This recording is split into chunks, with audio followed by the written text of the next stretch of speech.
Welcome. I'm Jay Bhattacharya. I'm a professor of medicine at Stanford University, and I'm interviewing Professor Sunetra Gupta from Oxford University and Professor Martin Kulldorff from Harvard University. And we're going to be talking today about the topic of herd immunity and its role in the right strategy to address the COVID epidemic. So Martin, from what we've heard, then it sounds like this novel coronavirus produces some level of immunity. And you're saying it sounds like good news to me. Like if it infects children at this endemic state, it's not going to cause that many deaths in the long run compared to if it hurt kids a lot. Yeah, so in a sense, we're very lucky in that respect that this is a very mild disease for children. So in the long term, it's not going to do a lot of damage because of that. And in that sense, it's very different from measles, which is a terrible disease for children, which children die or go blind, for example. So we're fortunate in that sense, and we knew we were going to get a pandemic sooner or later. We get more of them, and some pandemic are hitting the older higher more and the younger more. So the fact that COVID-19 is a fairly mild disease for most children is a good thing. So the idea of herd immunity then is not a scary idea where we killed off the population. It sounds like it's a situation where the virus, in effect, just because of the way that all viruses work and the particular features of this virus, it's kind of under control. I mean, that's the end state, right, of this epidemic or pandemic? It is the end state, and it's a question of how to get to that end state. So, for example, with measles, the only way to get to that end state in the absence of a vaccine is for a lot of people to die. But fortunately for us, the good news about COVID is that it doesn't kill young people. So we can, that creates the opportunity for us to reach that end state without a lot of deaths in the population, simply by, for a short period of time, 2, 3, 4 months, 6 months even, shielding those who are vulnerable. So this is not, again, I mean, just to stress again, this is not one of those childhood infections for which we rapidly made vaccines and which have helped so much in reducing child mortality, where the infection is really terrible in young people. So, which also raises the question of when and if we have a vaccine, whether that would be the right thing to do, to give the vaccine to young people. So, which brings us maybe to the next question, which you should be asking, not me, but how will a vaccine contribute to herd immunity? Yeah, that's an excellent question. So like we just talked about earlier that in measles, the vaccine sort of contributes to herd immunity by creating a set of people with whom if you interact, you're not going to get measles. Does the same logic apply in the coronavirus case, or the novel coronavirus case? It does, but the question of how would they acquire that immunity? So in the case of measles, they are, at the moment, the way we have it, you get your MMR between the age of 12 and 15 months, and then it's boosted. I don't remember getting it, but you know. Well, of course we didn't. I got measles when I was 3 in Ethiopia. And then you have this cohort of vaccinated people who keep the virus at bay and prevent, as Martin so nicely explained, the infants who would be at risk, who can't get the vaccine because they have maternal antibodies, so that they're protected by virtue of a whole group of people being, well, at the moment it's a mix of them being vaccinated or, like us, having natural immunity to measles. So that's how it works. But for COVID, are we really going to go and vaccinate infants? Yeah, that's a really good question. Do we like one strategy is to you've mentioned the vulnerable, and from what I understand, Martin, you're saying that the vulnerable are the old. That's right. Yes, so we don't know what the nature of the vaccine that will be approved and in what age it will be have efficacy. For example, some vaccines works in younger people, but not so much in older people. So we don't know those things, and we don't know what the adverse reactions is. So it's sort of hard to say who should get and shouldn't get a vaccine at this point. But I mean, one thing is to vaccinate those who are vulnerable, the older and people with risk factors. Another one is to vaccinate those who spread the disease to generate herd immunity, for example, and that will be, I think, mostly working age adults in terms of COVID-19, where hospital workers or nursing home staff like that. So they might not themselves be so much at risk, but they will then prevent from infecting those they work with who are at high risk. But we can't really say anything of that yet, because we don't know what the nature and the performance of the vaccine is if and when we get one. But I think it would be a fair guess to say that eventually, if we have a successful vaccine, herd immunity actually will be achieved through a combination of vaccinating the vulnerable or the adults who are able to act as a barrier, and still allowing young people to acquire it through natural immunity. So we're probably going to go for some sort of, my guess would be, we'd go for a mixed strategy.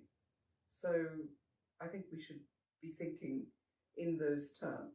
This is an absolutely fascinating discussion, but there's actually a really interesting point that in both of your answers that I think is worth exploring just a little bit more.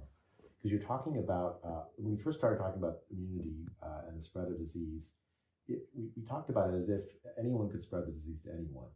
In fact, now you're talking about a population where a few people or some subset of people are more likely to spread it to others just by the nature of their work or their interaction.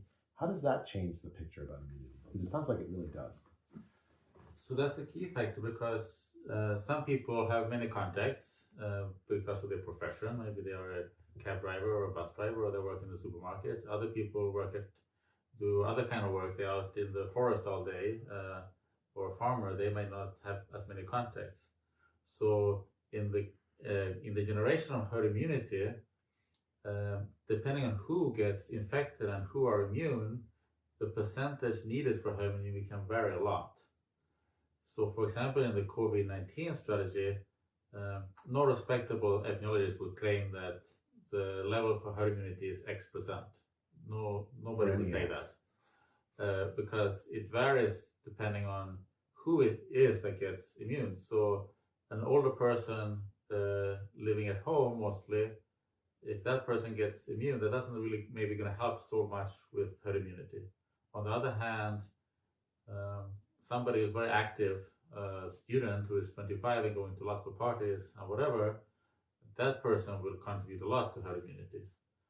So therefore, in terms of finding out how many needs to be infected, it depends on who it is that get infected, how much we need for herd immunity.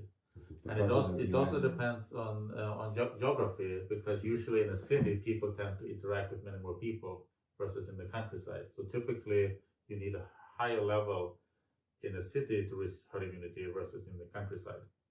But for COVID, it's impossible to know exactly what level is needed for herd immunity, and it's going to vary geographically. It depends on what strategy we use. If we protect the elderly and young adults are the ones who get natural infection, then it's a lower bar to reach herd immunity. Right. So just to close the loop on that. So if we adopt a strategy where we protect the vulnerable, what message should we give to the young people about this? Should they be interacting with one another? Should they be? How should we think about that? So I think we should let young people live their lives normally. Nobody should go out and deliberately get infected. Just like if you drive a car, we shouldn't deliberately get into an accident. But if a young person gets infected, they often are asymptomatic or mildly diseased, and they are at extremely low risk of death. So we cannot let young people live their lives normally, and they will then generate the herd immunity. And we do need to protect the older and other high-risk people, like Sunetra was saying, but the longer we push off the time when we reach herd immunity, the longer they're going to have to self-isolate, and the more difficult it is to protect them. Because, okay, sitting home for 3 months and not having any interaction, that might be possible, but to do it for a year or two, that is both very harmful, very difficult for them, but it's also reduces the ability to protect them, because at some point they're going to have to interact with somebody when they have a toothache and need to go to the doctor, the dentist, or etc. So the longer we wait for herd immunity, the harder it is to protect the elderly and other high-risk groups. So on the other side of this debate, I've heard this idea that if we were to allow something like that, those kinds of interactions, then we would actually end up causing more deaths. We'd end up causing fewer deaths in a strategy like this one, where we allow the young to interact and we protect the vulnerable, versus a strategy where we ask everyone to lock down. What's your view on that? I mean, obviously the goal should be to minimize deaths. What strategy would actually minimize deaths, even leaving aside the cost of the lockdown? Well, lockdowns only delay the spread of infection. They can't completely prevent the spread of infection. So overall, you could say at best, even if you don't count the cost of lockdown, it would be neutral, as it were. But there is another issue that we haven't talked about, which is that exposure to these seasonal coronaviruses evidence is now mounting that gives you some form of protection against infection, disease, and certainly death. So there is a real question to be asked about whether isolation itself wouldn't contribute to vulnerability. So we really need to think carefully about putting people in isolation. Let me unpack that, because that's really important and a little bit unintuitive, I think. So if we have a lockdown, we have fewer non-COVID coronavirus infections that are mostly mild. Is that correct? Is that what you're saying? And if we because we have fewer of those, we getting some immunity to those other non-COVID infections would provide some immunity or some protection against the novel SARS-CoV-2 infections. That's what you're saying, right? That seems to be the case, yeah. So the lockdown actually could increase mortality, if that's true, from SARS-CoV-2, like a universal lockdown. I think we need to worry. Yes, we need to be worried about that. Not to mention the other diseases like flu, where also some sort of re-exposure can top up your immunity. So we need to be really, cognizant of that setting in which we live our lives. The other thing is, if we do nothing, then the group who are going to have the disease, then who generate herd immunity, will be some old and some young. If we do lockdown for everybody, then we push things in the future, but there will still be a certain proportion of old and a certain proportion of young who are get disease, about maybe the same proportion. On the other hand, if we do an age-targeted approach, where we help protect the elderly and other high-risk groups, while the young are allowed to live their lives more normally, then we're sort of shifting the proportion of who are the ones who are getting infected in herd immunity from being both old and young to being mostly young. And that will reduce mortality, because it's primarily the old who are at high risk of mortality. And we can't protect everybody completely, that's impossible. But the more we can shift in that direction, the better it is. But a general lockdown that sort of protects everybody doesn't do that. It just pushes things forward instead of shifting the risk from one age group to another age group. Actually, can I circle back to one premise, Sunetra, in what you said? So in reading this literature about the cross-reactive immunity, it seems like it's now at this point well established that there are mechanisms, biological mechanisms, where that actually occurs.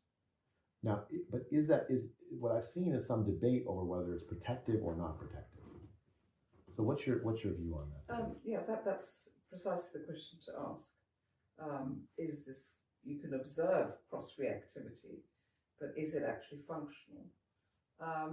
So at the moment, people are trying to drill down into that, and there are some studies that do suggest that if you look in a household, those people who haven't got the antibodies do have T-cell responses to other coronaviruses. So there are some studies that are starting to suggest that they are protective. But yes, indeed, I think that's still a question mark.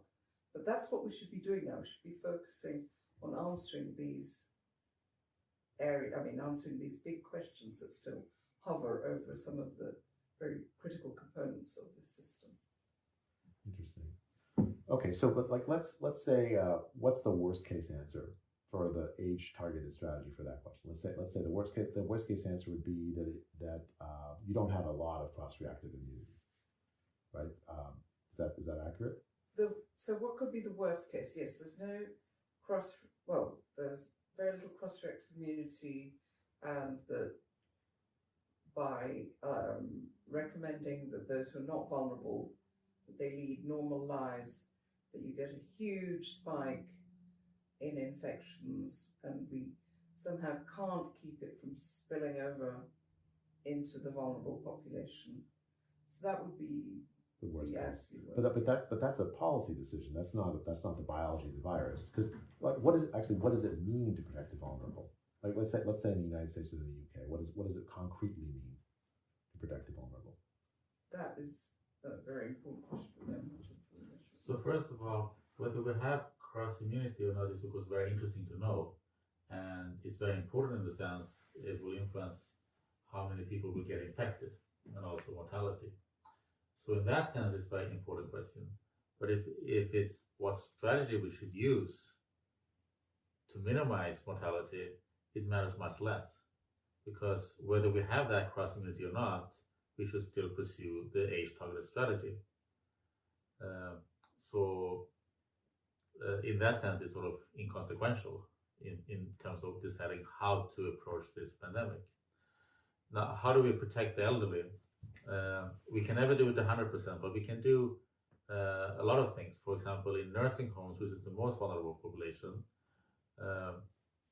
we have to make sure that if the staff already have had it and immune, that's good. So the more the staff that are autoimmune, the better. But if we can't only have immune staff, we have to do frequent testing of other staff.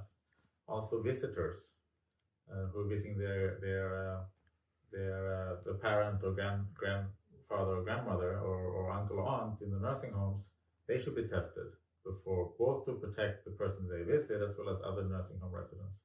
Also in terms of staff turnover, we want each resident to be exposed as few staff as possible, and staff should not work in more than one nursing home to minimize the spread. So there are certainly a lot of things we can do to protect the nursing homes, which we're doing better now than we did in the beginning. We can still do much better, but we are already doing better than we used to. The second group is older people in their 60s or who have risk factors who are in the working age population. We can do things there to, if they can work from home, they should work from home. A 30-year-old investment banker doesn't have to work from home. We don't need to protect that. He is at very low risk. But a 60-year-old teacher is good to let him or her work from home, not so much because there is from the students, but more from other teachers. So grading exams or grading homework, or maybe teach from remotely. So those older people who can work from home should work from home. And if they can't, then we could have some arrangement that they could take 3 to 6 months sabbatical. They could use, we can allow them to temporarily use Social Security or retirement funds to cover them during that sabbatical, so that they can stay away from the workforce because they are at high risk. We have also those who already retired. We can make sure they get help with delivery of groceries so they don't have to go to the supermarket where they could be exposed. If they see their friends, they maybe should do it outdoors rather than indoors, if that's possible. The biggest challenge are the multi-generational households, and I have Especially in poor countries, that's a big deal. Yeah. Also in the United States, because in my family we had a situation, so we were able to rearrange the living arrangement to accommodate that.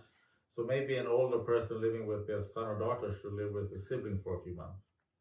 Or during the, we have had empty hotel rooms, maybe they could be used temporarily for to house older people, to avoid multi-generational household for a few months, because you don't want to do this for too long. So if you drag out the pandemic for too long, then it becomes unbearable to stay away from your family for a year or two. But for 2 or 3 months, it might be more feasible. How about in a place like India? How would you manage multi-generational homes? I mean, we were just talking about this before.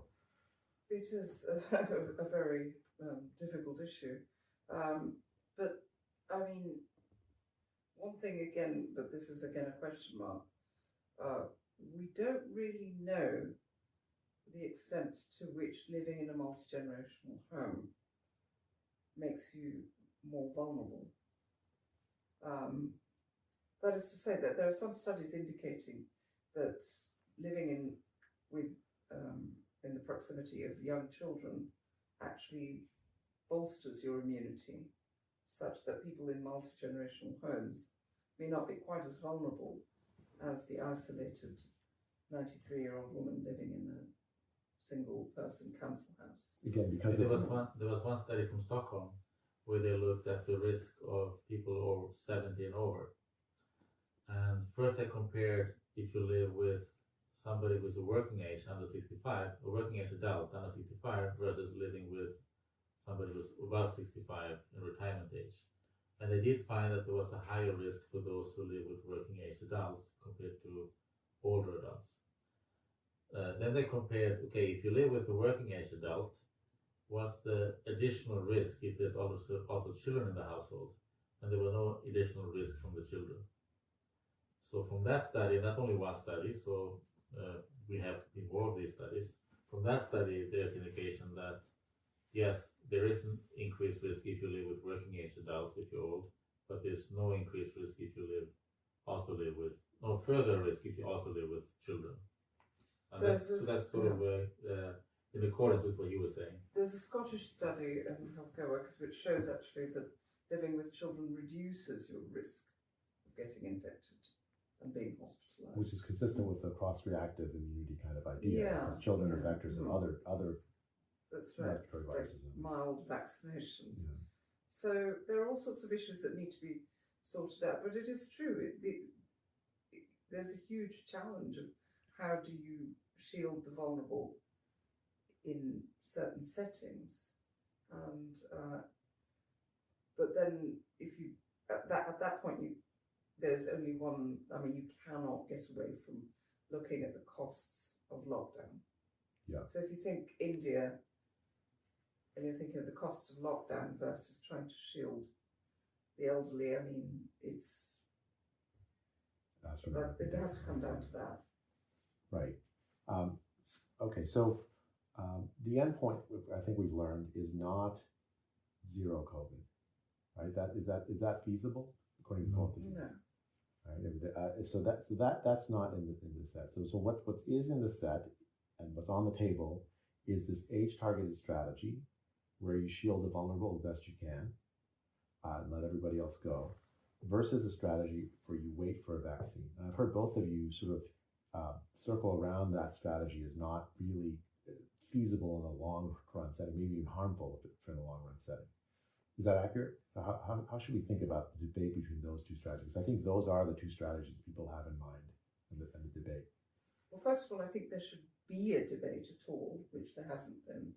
So it seems to me that waiting for a vaccine at the moment is not an option, just because of the high costs of these interventions that would suppress the virus. That's the main, the sort of very basic argument. You mentioned earlier, yeah. But then the other thing to consider is what the vaccine will do when it's available, how it would be incorporated anyway, and no one's thinking about that. Everyone's saying, okay, there'll be a vaccine, and then we'll get herd immunity from the vaccine. And actually, we need to think a bit more carefully about what the vaccine will be able to do. Right. So I'm hearing from both you and Martin the same thing, which is that we don't know that a vaccine would produce herd immunity very rapidly. I think a better way to use the vaccine, and I really hope there will be a vaccine soon, would be to protect the vulnerable. Yeah. So that would really kind of seal that strategy, right, of protecting the vulnerable and allowing herd immunity to build up through natural infection in those who are not vulnerable. But we can do that now without the vaccine. We can start on that process. Yeah. Yeah. So whether we are going to reach herd immunity, whether we reach it for a vaccine with the vaccine or through natural infection, the focus right now should be the same: to protect the elderly and other high-risk groups. So whether we have a vaccine 3 months from now, a year from now, 5 years from now, or never, our current focus should be to protect those that are vulnerable, the elderly and the other high-risk groups. So in that sense, the strategy for them is the same. And then the question is for children, should they go to school? Well, they're not at risk much for COVID.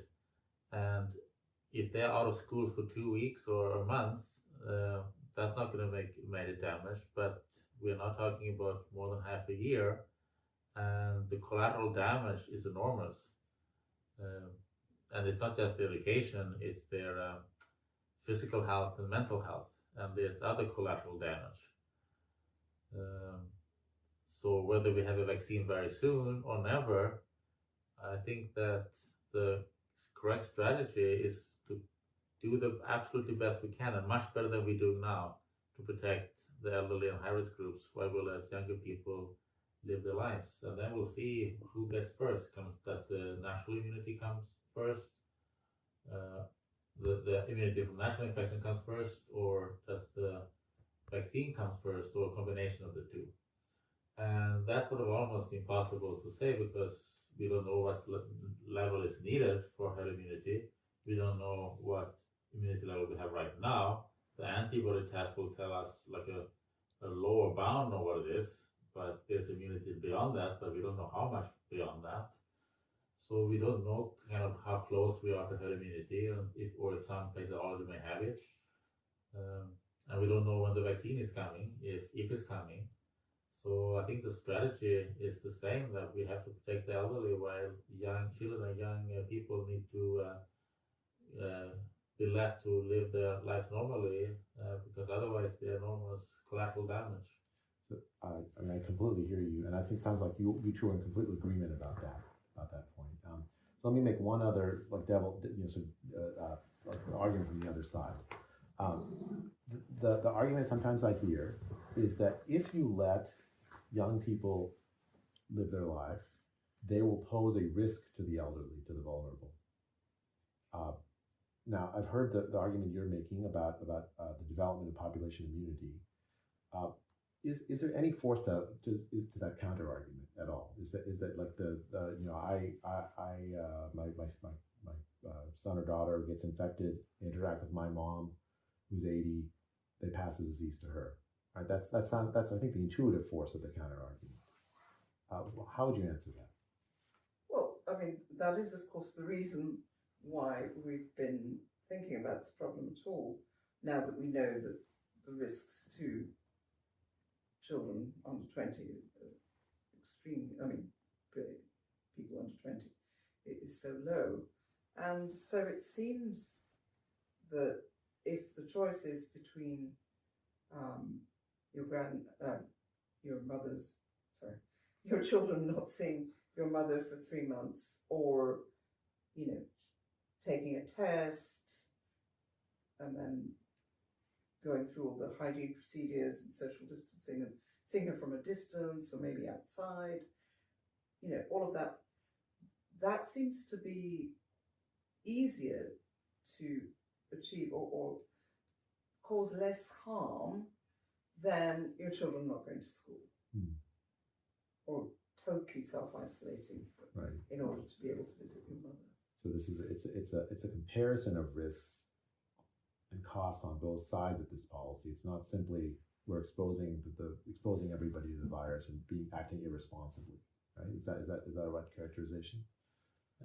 Yeah. So it's more important for children to go to schools than to be able to visit their grandmother. On the other hand, you can still visit your grandmother because you can do a test. So it doesn't have to be one or the other. So yeah, if the child is sick, they shouldn't go and visit their older relatives. If they are asymptomatic, maybe still you want to be safe and make sure they take a test. And if they are positive, you can wait with the visit maybe for 2 or 3 weeks. So to me, that's much less inconvenience than to pull children out of schools. And especially for working class children, that's a major problem, because among those of us who are more privileged, we can do tutors or private schools or pod schools, etc. But that's not available for everybody. So this is hurting the working class children the very most. All right. Well, Sunetra, I'll give you the last word. I had the last word. Oh yes. So, and at the end of the day, I think it's also very important to contextualize this against the risks that we do live with, other infectious disease risks that we are happy to live with when it comes to visiting our grandparents. So many elderly people do die of influenza, for example, and the caution that we exercise in terms of exposing them to COVID has to be viewed in the context of the fact that we do expose our grandparents regularly to influenza. And it's only when the risk of COVID is exceptionally high that we really ought to be adopting those precautions, because once again, they too have a cost, because grandmothers want hugs. I know. Thank you very much, both of you, for this enlightening discussion.